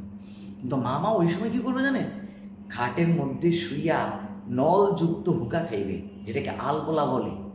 মামা কেউ নলযুক্ত হুকা, আর এদিকে পানটা একটু বানায় খান, অথবা তামাক পাতা দিছি আপনি বিড়িটা একটু বানায় খান। এরকম করে দেখেন কি বলে, যাহাকে শোষণ করা চলবে, বাড়িতে আসলে গুড়গুড়ির পরিবর্তে, গুড়গুড়ি হচ্ছে নলযুক্ত হুকা, এটার পরিবর্তে বাদা হুকায়, বাদা হুকা বলতে এমনিতে তামাক, আপনি কাইচা বিড়ি বানায় খান, কাইচা বিড়ি বানায় খান, হুকায় তামাক দিলে যাহার নালিশ খাটিবে না। এই যে ফার্সি শব্দ নালিশ, ফার্সি শব্দ, যে জন্য নালিশ করবে না, মামা এরকম একটা বেহাই চাই। ঠিক আছে স্যার, অনেক সুন্দর বুঝাইতেছেন, সবাই মন দেন। জি আলহামদুলিল্লাহ। আচ্ছা জি আলহামদুলিল্লাহ। আচ্ছা, আপনাদের শুক্রিয়া। আমি আপনাদের মতোই মানুষ, আমি মাদ্রাসার স্টুডেন্ট ছিলাম, আমার আলিম পরীক্ষা 2008 সালে আলিম দিয়েছি। তো সুতরাং আমি আপনাদের মর্ম বুঝি, আমাদের ঘাটতিটা কোন জায়গায়, আমরা কিভাবে পড়া উচিত। আমরা আসলে বারবার পড়া উচিত, গল্পগুলোকে বারবার পড়া উচিত, পড়তে পড়তে এমনভাবে পড়া উচিত আমি যদি বই থেকে আলাদা হই, যাতে মেন বই লাইনগুলো যাতে আমার স্মৃতিতে ভাসে। যদি আমার এরকম করে ভাসে, তাহলে আমার একটা ফটোকপির ছাপ আমার কাছে আছে, আনোয়ার শাহ কাশ্মীরের মতো যে চলতে ফিরতে লাইব্রেরি, যে আমি দূরে থাকলেও আমাদের ভাই বোন কেউ মেধাবী ওইভাবে মেধা নিয়ে আসেনি। মেধাকে ব্রেনকে লালন করতে হয়। আমি একটা সময় তো আপনাদের সমান থাকতে এরকম এত আপনারা যে এত আপডেট, আমরা তো এত আপডেট ছিলাম না। আপনারা পারবেন, আপনারা কেন পারবেন না? অনেক ভালো কিছু আপনাদের দ্বারা হবে, ঠিক আছে ইনশাল্লাহ। একজন লিখছেন এরকম মামা থাকলে দরকার নাই, ফ্রি মিক্সিং এর কারণে ক্লাস চাই না, এখন কমেন্টে ফ্রি মিক্সিং শুরু হয়ে গেছে। আমি এখানে অনুরোধ করব, একজন পড়ার দিকে খেয়াল করবেন, লজিক্যাল কমেন্ট করবেন। একটা মেয়ে কমেন্ট করেছে, আপনারা ওই কমেন্টের মধ্যে যাবেন না। অন্তত মাদ্রাসার প্ল্যাটফর্মকে এরকম বানায়েন না। শিক্ষার একটা গুণগত মান আছে। শিক্ষাকে কখনো গরু ছাগলের মতো উলাইকা কাল আনআম বাল হুম আদাল এরকম কোনো কিছুতে আমাদেরকে নিয়ে যাবেন না, ঠিক আছে? আচ্ছা, তারপরে আমরা আসি, এখানে আমরা দেখতে পাচ্ছি অনুপম তার সিভির মধ্যে, তার বায়োডাটার মধ্যে মামার নিজের পরিচয় দিয়েছেন, বাবার পরিচয় দিয়েছেন, তারপরে হচ্ছেন নিজের মামার পরিচয় দিয়েছেন। খলনায়ক যিনি অনুপম দিয়েছেন একটা মেয়ের বাবা, তাকে কীরকম মনে করবে এবং মামা কেমন মেয়ের বাবা চান। আবার অনুপম বলে আমাকে একটা মেয়ে পেলে কেমন মনে করবে, সবই বলে দিয়েছে। এবার অনুপম বলবে যে তার বিয়ে নিয়ে তার যেটা কথাবার্তা, বা সাধারণত আমাদের বন্ধু বান্ধব আত্মীয় স্বজনরাই আমাদের জন্য মেয়ে দেখে থাকে, যেটা হচ্ছে অ্যারেঞ্জ ম্যারেজ, যেটা সেটার মধ্যে। আর এখন তো অ্যারেঞ্জ ম্যারেজ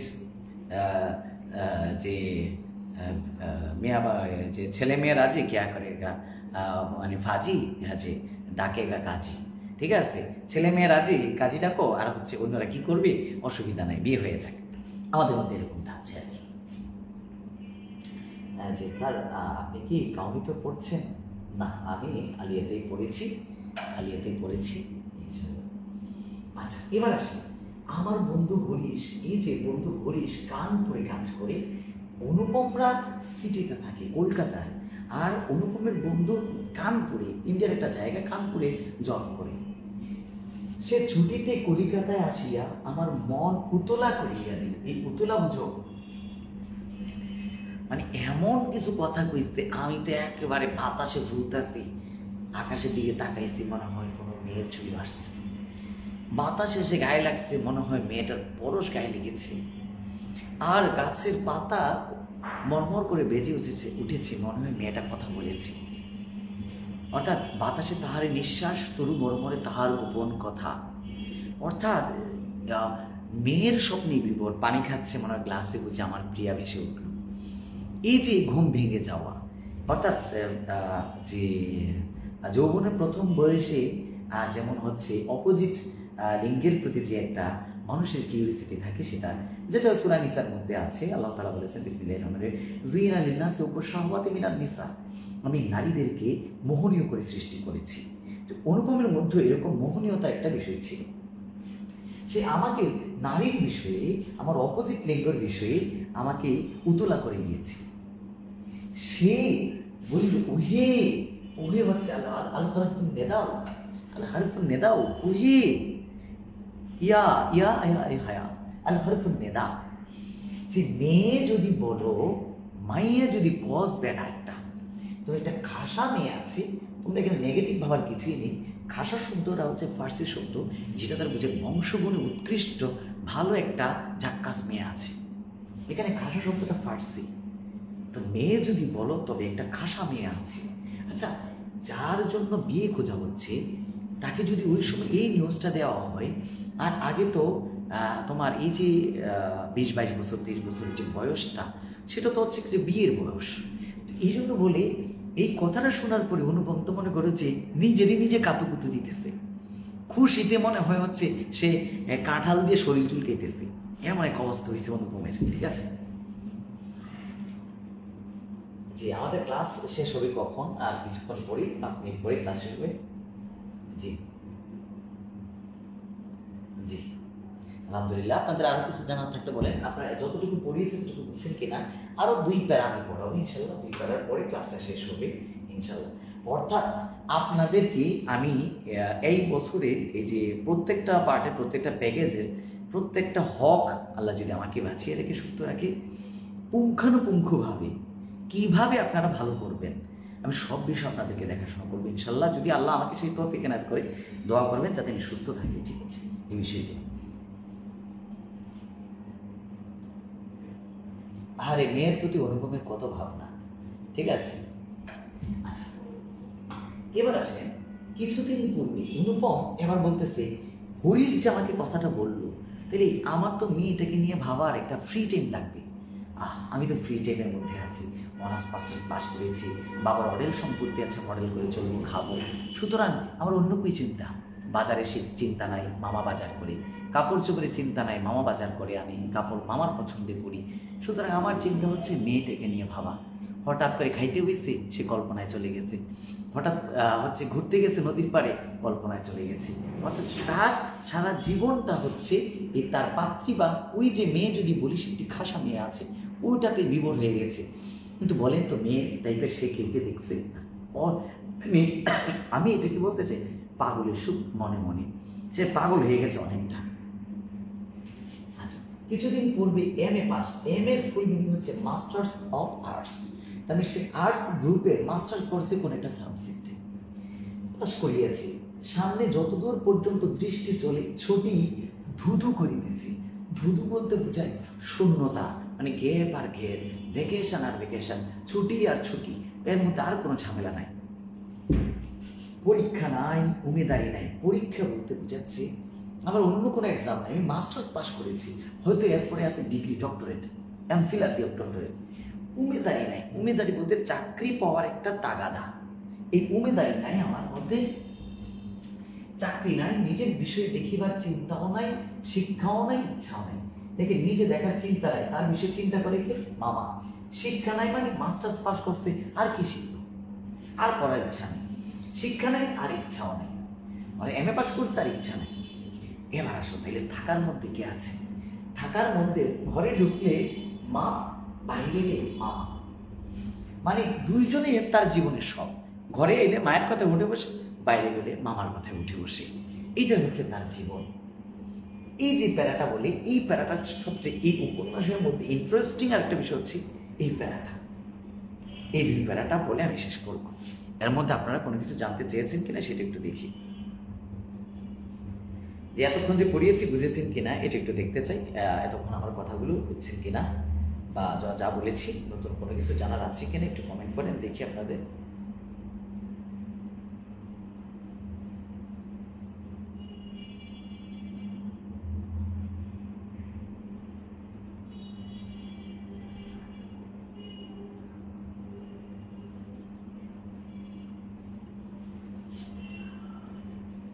স্যার আপনি কোন মাদ্রাসা থেকে আলিম পাস করেছেন?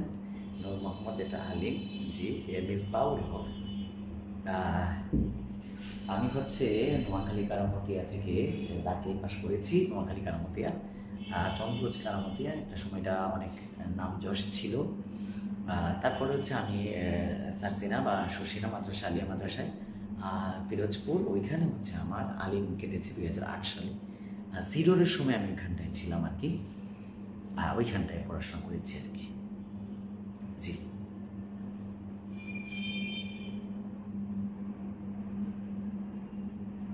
এবার আসি, যেহেতু হরিশ এসে তাকে একটা নিউজ দিছি, তো নিউজ দেওয়ার পরে তার অবস্থান কি দেখে, এই যে এই অবকাশের মরুভূমি, আমার যে ফ্রি টাইম আর ফ্রি টাইম, এই অবকাশের মরুভূমির মধ্যে আমার হৃদয় তখন, আমার মনে তখন ইটস মাই প্লেজার, যে আমার হৃদয় মন্দিরে অথবা আমার হৃদয় মাঝারে কে বসত করি রে, এই যে আমার হৃদয়ের মরুভূমির মধ্যে আমার হৃদয়ে তখন বিশ্বব্যাপী নারী রূপের মরিচিকা।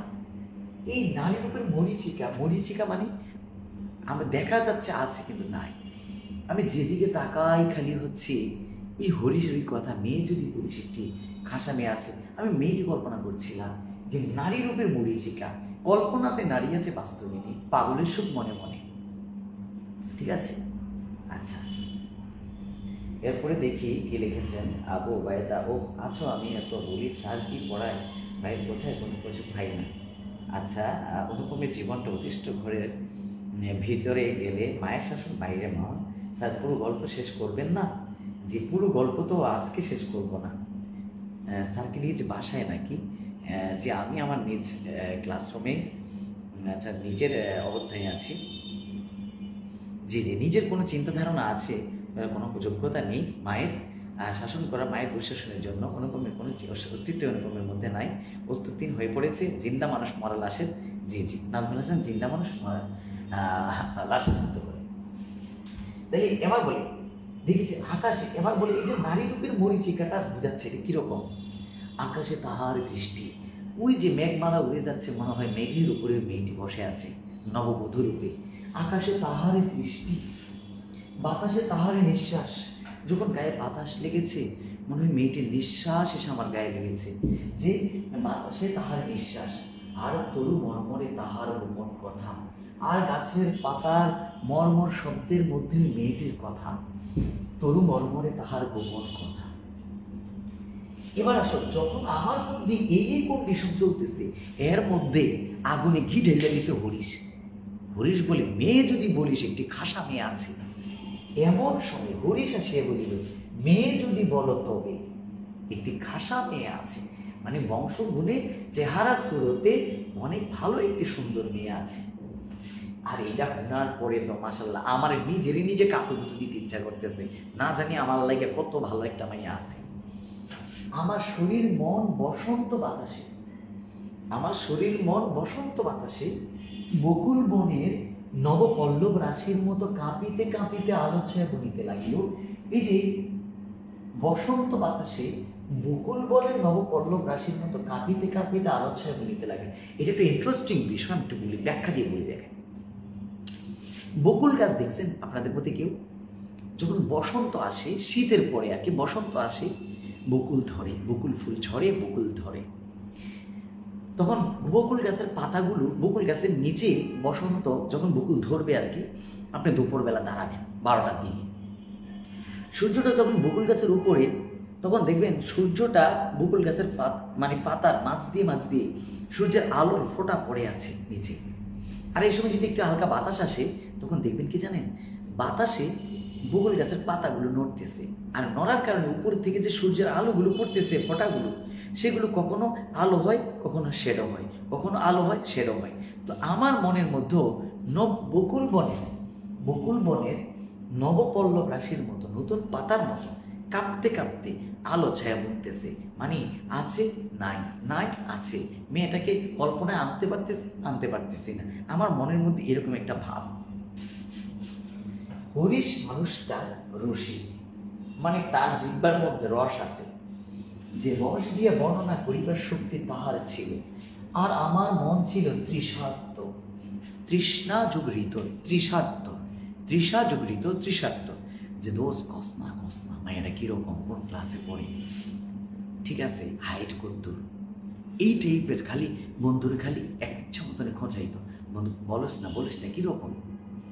তো আমরা আপনাদের জন্য এইভাবেই গল্পগুলো, যে সাধারণত আমরা তাদরিস যেটা করি আর কি, বা আমি আপনাদেরকে যেভাবে গল্পগুলো পড়াবো, আর হচ্ছে আপনাদের হচ্ছে যেই ম্যাটেরিয়ালসগুলো দেওয়া হবে, এই ম্যাটেরিয়ালসগুলো দেওয়া হবে, অনেকে ক্লাসে পড়ে এসেছেন, আমি আপনাদেরকে এই ম্যাটেরিয়ালসগুলো দেবো। দেখেন, এই যে আপনাদের জন্য যে শীটগুলো করা আছে, এই যে রবীন্দ্রনাথের অপরিচিতা নিয়ে যে শীটগুলো করা আছে, এই শীটের এখানে দেখেন, এই যে গল্পের, যে দেখেন গল্পের পুরো পাঠ পরিচিতিটাকে আমি সংক্ষেপ করেছি, পুরো পাঠ পরিচিতি সহজে পড়বো।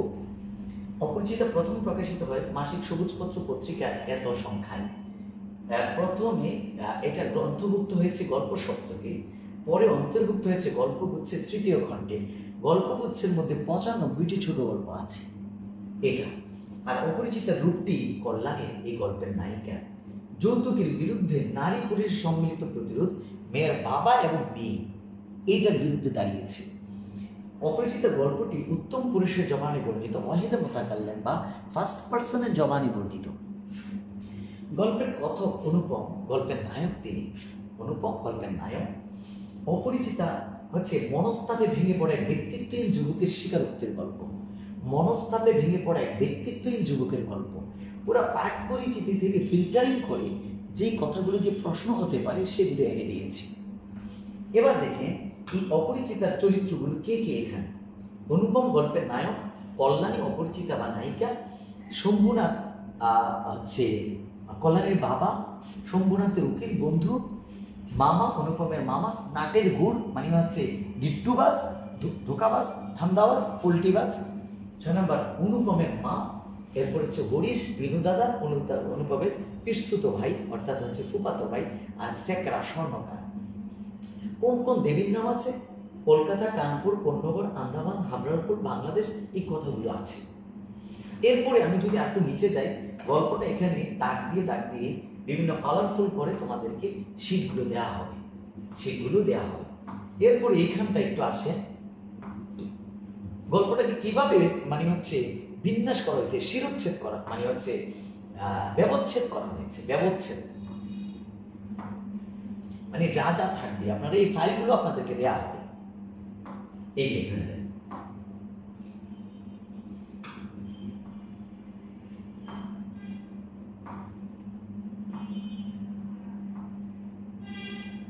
এই মূল শব্দার্থের কোন কোন জায়গা থেকে পরীক্ষার জন্য ভর্তি পরীক্ষা বিভিন্ন জায়গায় আছে, শব্দার্থগুলোকে খুবই মানে প্রিসাইসলি মানে হচ্ছে একেবারে স্পেসিফিকলি দাগ দিয়ে দেওয়া হবে।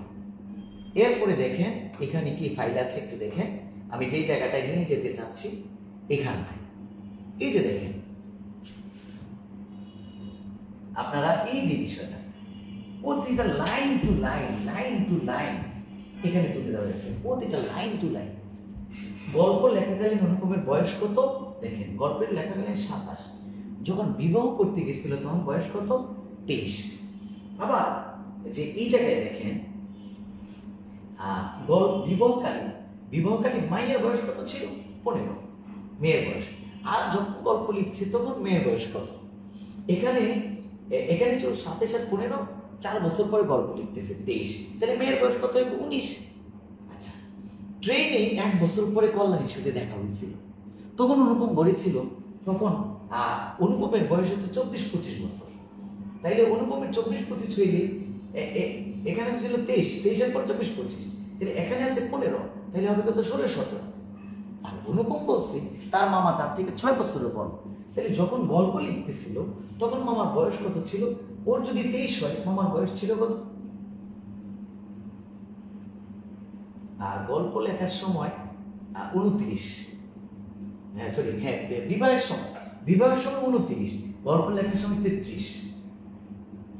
এইভাবে বয়সের বিন্যাস দিচ্ছে। এরপরে দেখেন অনুপমের জীবনটা বড় নয় দৈর্ঘ্য হিসেবে, গণিত হিসেবে।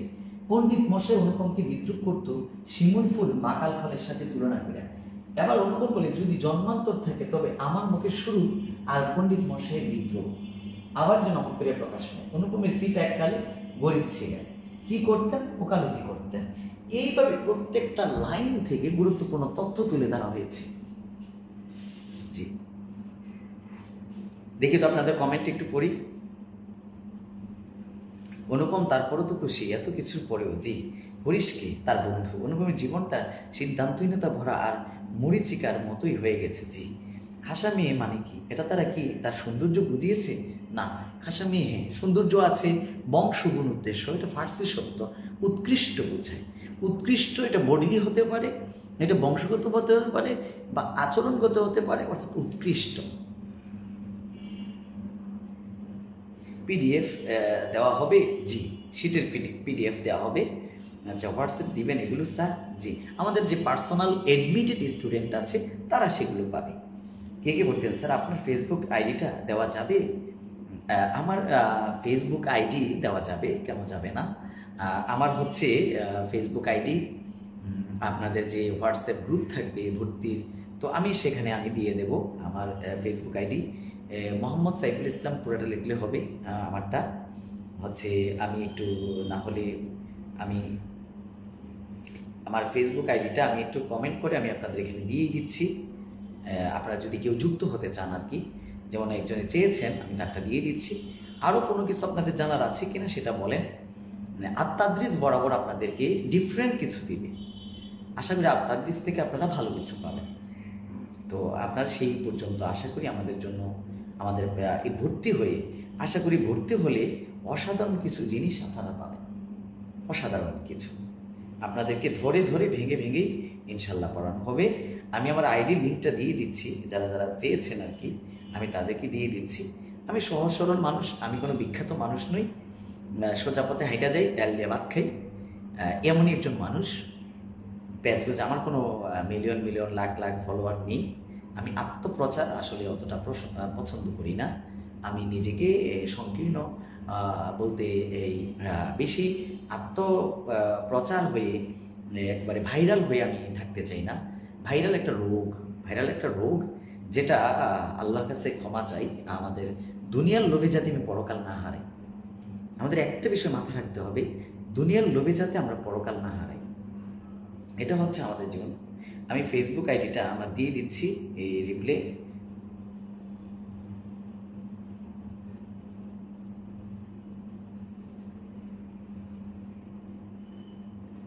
ঠিক আছে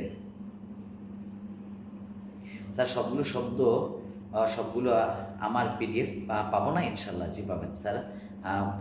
পড়ানোর সিস্টেমটা অনেক সুন্দর। জি, আল মামুন আপনারা আবার বলেন আমাদের কেমন হয়েছে ক্লাস।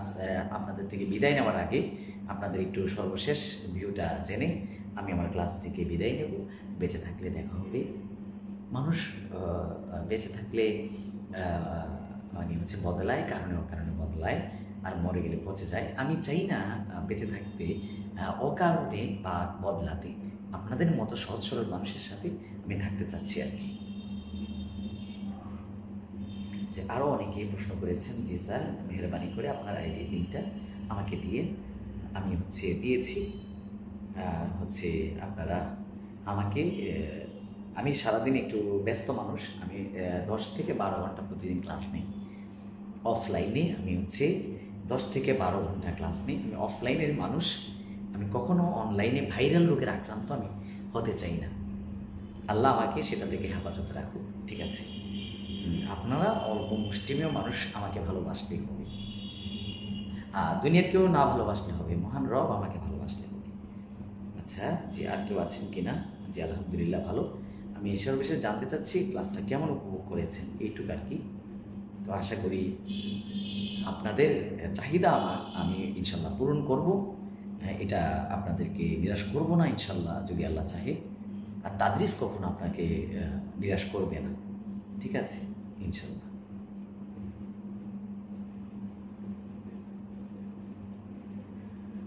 আল্লাহু আকবার।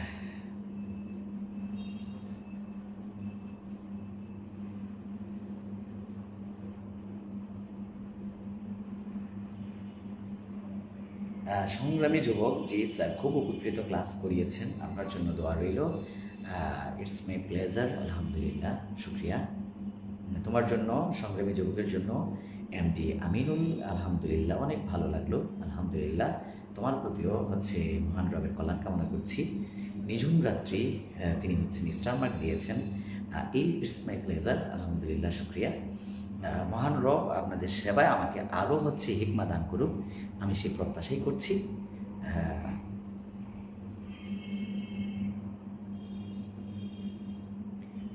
আমিনুল ইসলাম, আলহামদুলিল্লাহ অনেক ভালো লাগলো, জি আলহামদুলিল্লাহ।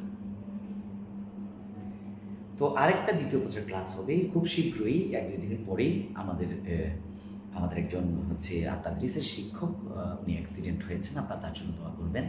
আমাদের ফয়সাল স্যার, যিনি ম্যাথ পড়াতেন এবং আইসিটির কিছু ক্লাসও উনি নিতেন, উনি খুব অসুস্থ হয়েছেন অ্যাক্সিডেন্টে। নিঝুম রাত্রি খুব সুন্দর হয়েছেন, আলহামদুলিল্লাহ। সায়েমাতুল ইসলাম, আলহামদুলিল্লাহ ক্লাস অনেক ভালো লাগলো।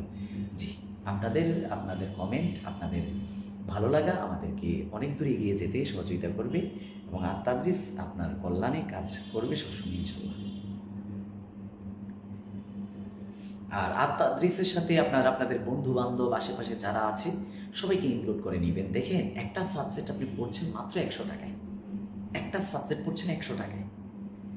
আর এইরকম করে আর দারুন নাজাত মাদ্রাসার আদলে যেটা আপনি সেবাটা অনেকটা পাবেন। ওইখানে না পড়েও কিন্তু পুরো আবহাওয়াটা দূর থেকে কিভাবে পাওয়া যায় সেটা আমরা দক্ষ টিচাররা আমি আপনাদের জন্য থাকবো। যে ইনশাল্লাহ দোয়া করবেন স্যার, আলহামদুলিল্লাহ। এবং দুনিয়ার মুসাফির, আলহামদুলিল্লাহ। আব্দুল্লাহ মামুন, আপনার জন্য দোয়া রইল, আপনার কল্যাণ কামনা করছি। মাহমুদুল হাসানের জন্য দোয়া কামনা করছি। তার বলার ভাষা নিয়ে এত সুন্দর ভালো হয়েছে ক্লাস, শেখার মতো, বোঝার মতো। আমি আপনার কল্যাণ কামনা করছি দুনিয়া ও আখিরাতের কামিবের জন্য। যদি সাউন্ডে হালকা একটু নয়েজ ছিল, আমি ফার্ডন নিয়ে আমাকে ক্ষমা করবেন, এগুলো দূর হয়ে যাবে ইনশাল্লাহ। আমি স্টুডিও থেকে ক্লাস নিচ্ছি না, আর তাদরিসেরই অংশ হিসেবে আমি আমার জায়গা থেকে ক্লাস নিচ্ছি, তো এই জন্য হচ্ছে পুরো সাউন্ড কোয়ালিটিটা একটু ডাউন হয়েছে। এখন কি স্যার ফ্রি ক্লাস হচ্ছে? জি আলহামদুলিল্লাহ, নিঝুম রাত্রি। তো আজ এখানে ক্লাস রাখলাম, দোয়া করবেন ইনশাল্লাহ আমরা ধরে ধরে ভেঙে ভেঙে পড়বো প্রথম পত্র দ্বিতীয় পত্র। আপনাদেরকে দ্বিতীয় পত্র ক্লাসটি মজা করে করার জন্য দ্বিতীয় পত্রের ক্লাসের প্রতি অনুরোধ রইল। আপনাদের সাথে আমার দেখা হচ্ছে পরবর্তীতে দ্বিতীয় পত্রের ক্লাসে ইনশাল্লাহ। বেঁচে থাকলে অবশ্যই পাশে থাকবেন, দোয়া করবেন, ভিডিওটি বারবার দেখবেন, শেয়ার দিবেন, বন্ধুদেরকেও ইনভাইট দিবেন, ভালো কাজ পৌঁছে দিবেন সবার কাছে। আপনারা আমাদের দ্বারা উপকৃত হলে আমরা চাইবো আপনাদের দ্বারা আমরা উপকৃত হই। এটাই হচ্ছে ভিডিও শেষে আপনাদের সাথে আমার হচ্ছে মেসেজ। ঠিক আছে, ভালো থাকবেন, দোয়া করবেন ইনশাল্লাহ।